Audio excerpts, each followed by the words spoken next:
What's up, besties and homies? It's your girl Aisha checking in, back with another video.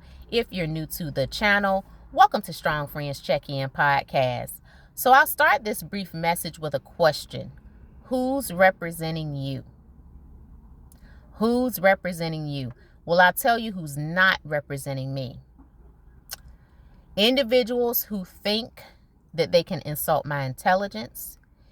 Individuals who perform in such a way that perpetuates negative stereotypes about Black American women will never earn my vote. I don't care how good you can dance. I don't care how good you can sing.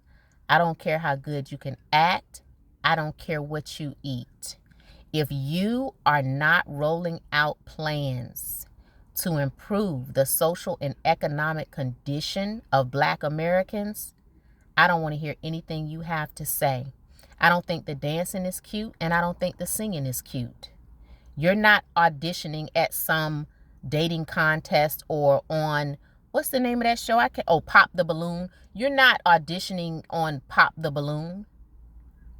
You are supposed to be an elected representative of the United States, the people of the United States. You're not on American Idol or some contest where you're trying to win a recording contract. I don't think there's anything to laugh and joke about. And I think that's the problem with a lot of Black Americans, especially Black women. We think everything is a joke. And we think everything should be fun all the time. And we're not taking things seriously. I know that you all have heard that America is in trillions of dollars of debt, mostly to China. So you know what that means? That means that what you're seeing is all an illusion. That means that your country is broke. And that means that there's only a certain amount of time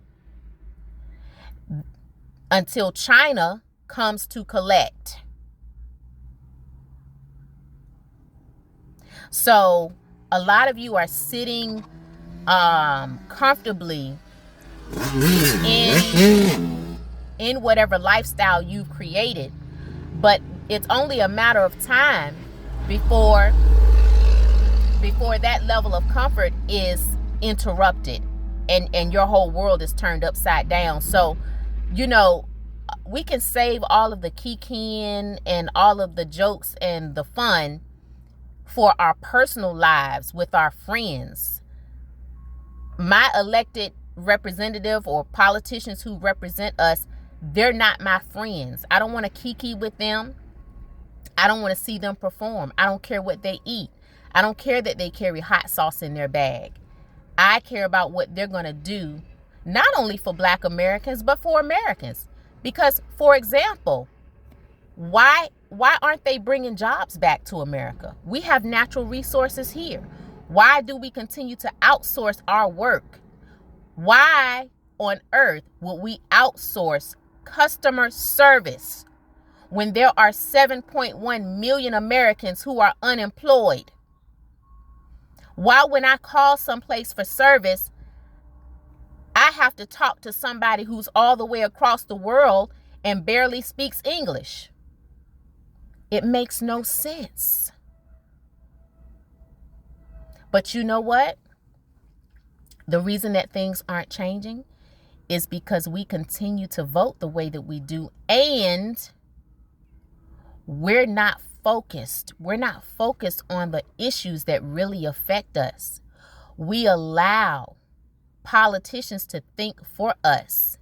We allow politicians to tell us what we should care about, the issues that we should care about. And we're always focused on what's happening in another community. So passionate about what's happening to illegal immigrants. But we don't have that same passion as it relates to the welfare of our children. But again, people don't want to have those real conversations. because I think it's comfortable for a lot of us to just pretend like things aren't as bad as they are. And that is getting us nowhere. So my question is, who's representing you? Because people always want to say, well, everybody should vote. Everybody should vote. And if you don't vote, then you don't have a right to express your opinion. Let me tell you something. You have the right to vote, and you have the right to withhold your vote. You cannot guilt someone into voting against their interest just for the sake of voting, or voting against their convictions. People have moral convictions. Contrary to popular belief, there are still Black Americans who have high moral standards and strong moral convictions.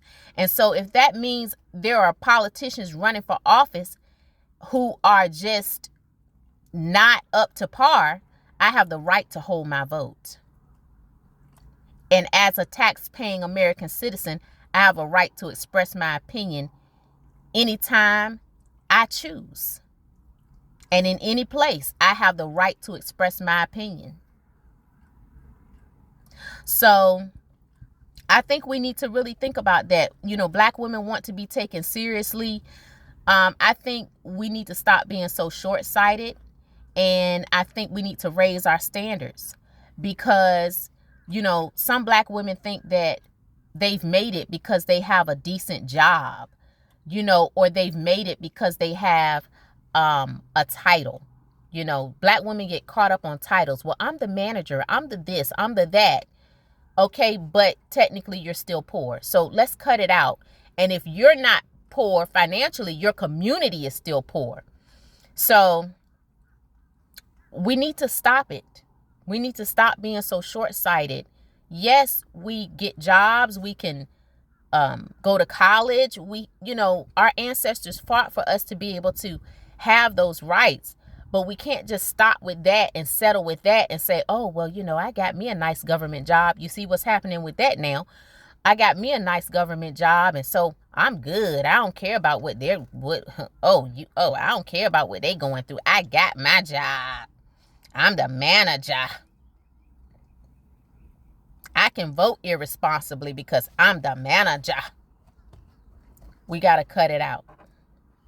We got to cut it out and start thinking about the future. Start thinking about future generations, not just what you made last month, what you earned last month, not what your title is today. It's not all about that. It's about community. It's about your people. We are the only community that has this individualist mindset. It's like we're asking people to act in our best interest, but then at the same time, we're thinking like individuals, like we're not even together or part of the same community. It has to stop. People are not going to take you seriously. And I'm here to tell you, as a Black woman who's worked with probably every subculture in America, as an educator and a nonprofit executive, I've worked with the Jewish community. I've worked with Asians. I've worked with probably every group, every single group. And I've worked on behalf of the disenfranchised and underserved groups, mostly Black, but there are some people in there from other groups who are poor. And I'm telling you, I've worked with almost every other community that you can think of. And we're the only community that thinks like that. That's like, well, I got mine. I got a title. I got a job. I'm good. My kid's good. We're the only ones that think like that. All of the other ones work together. And they're on the same page. Even with the way they raise their children morally, they're on the same page. I heard somebody mention arranged marriages. Somebody was talking about the Black community and how we might need to start arranging marriages. Well, that's a great idea, but we gotta first, as a community, Black men and Black women, we gotta get on the same page, and we gotta start loving each other. And that's why I said I'll never give up on Black men, ever. If I give up on Black men, I'm giving up on myself. When I see a black man, I'm looking at myself. I'm not an individualist. I can't do it. It goes against everything that I believe. So we've got to stop allowing people to use us, even the people that look like us. If it's somebody that looks like you and they're out of pocket, you need to say that. Loving someone is not going along to get along. Loving someone is being honest and correcting them.